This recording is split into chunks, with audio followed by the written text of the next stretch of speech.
You know what's funny is that ever since Vince McMahon has left the WWE and Triple H has taken creative control of Raw and SmackDown, I have found myself not only more interested in the product, but with so much hope over the future of some characters and storylines and angles and feuds that could happen in the future. So I sat down and I booked the next 6 months of the Raw Women's Division, given the fact that Bayley, Dakota Kai, and Io Sky have formed a new faction.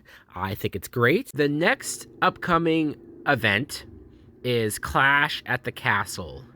I would do a good old-fashioned 6-woman tag team match against Bianca, Alexa Bliss, and Asuka. I think this match, especially if they wait and do it for the first time at the event, can be something special. In that match, I would have Bayley pin Bianca.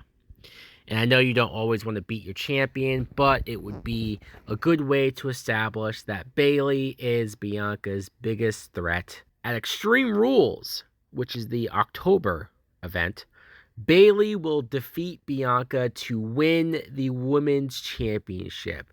People are not going to like that. There are going to be some people who are angry about that. And I understand. I do. I love Bianca. I really like her as the champion. She's just coming off of that huge title defense against Becky at SummerSlam. But let's be honest. The chase for the babyface is some of the best stories to tell. And with Bayley coming back as a strong top heel, Bayley winning the title would be a statement, and it would be a huge statement for her group and for what the three of them could now do going forward with said title. After Extreme Rules, we have a Saudi Arabia show, which, I don't know, I guess that's still happening. Crown Jewel. I would have Bayley defend the title against Bianca, Alexa Bliss, and Asuka in a four-way match. That's a good way to not just do the same old Bayley versus Bianca and yet another rematch, because that's something that I used to hate, how often WWE and Raw would have rematches just for the sake of rematches. Obviously, Dakota and Io would interfere, and you don't have to have Bayley pin Bianca. In fact, I wouldn't do that. I would probably have Bayley pin one of the other girls. Going into Survivor Series, I don't know if this is going to happen. I don't know how likely this is to happen, but I would bring back War Games. Triple H being in charge of creative, I think this is even more likely to take War Games away from NXT because, let's be honest, I don't know how much War Games, that concept, fits with the current motto of NXT 2.0, but it would be great for the main roster, and especially to bring a certain kick to Survivor Series. It desperately needs it. The Raw versus SmackDown motto is just not cutting it. It's not working anymore. And especially because I'm pretty sure the draft happens somewhere around before Survivor Series. You would have Bayley and her group. Maybe you'd have to add Rhea Ripley and another heel. And I would have Bianca, Alexa, and Asuka, with also, hopefully, the returning Sasha Banks and Naomi.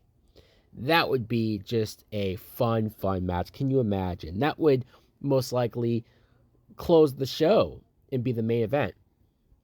I believe they don't have another pay-per-view event until day one, which is January 1st. So on that show, I would probably have Bayley defeat Alexa Bliss. Alexa Bliss can still be built up as a credible challenger. She still has a huge fan following, and she's someone credible for Bayley to defeat to the Royal Rumble, because that event is more about the Royal Rumble itself and the Women's Royal Rumble and who's going to win that. By the way, I would probably have Becky Lynch. Hopefully she can return by that point and Becky Lynch wins the Royal Rumble. But on that show, Bayley defeating Asuka one-on-one would be a big win for her, especially if they start to treat Asuka a lot more serious. The next show after that is Crown Jewel, which is, I guess, in February. I don't know who you have Bayley face there. I don't want to do Bianca yet, and I don't want to repeat Alexa and Asuka once again. Rhea Ripley, even though she's a heel, and Sasha Banks one-on-one. You could do Naomi one-on-one. Hell, even Charlotte Flair, which I know that's going to make some people roll their eyes, but let's be honest, if Charlotte Flair is wrestling around this time, she's going to be a top player. I wouldn't necessarily put the belt on her, or at least keep the belt on her as often as they have, but Charlotte Flair is clearly one of the best female wrestlers that they have, so she should factor in to the mix. Elimination Chamber. You don't even have to have Bayley wrestle at the show. In fact, I would not have Bayley wrestle at the show. She can just be the champion that sits out and watches from ringside or does commentary. And that's where Bianca wins the Chamber.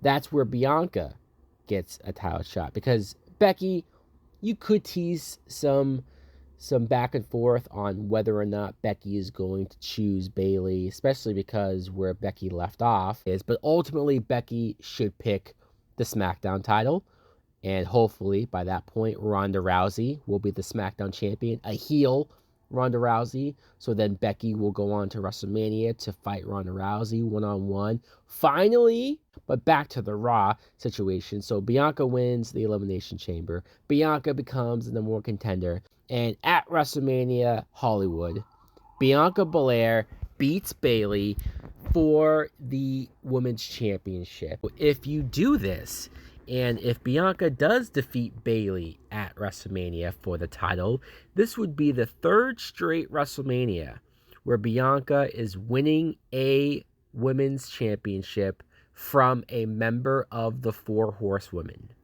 Sasha Banks, Becky Lynch, and then now Bayley. It's perfect, which I think it would only make sense for WrestleMania 2024 to have Bianca defeat Charlotte Flair for whatever women's championship that would be, but that's a whole year after that. Anyways, guys, let me know in the comments below what do you think of my ideas in order to keep the Raw women's division interesting, the way that I would book all of this to go down. Thanks for watching. Like, comment, subscribe. Later.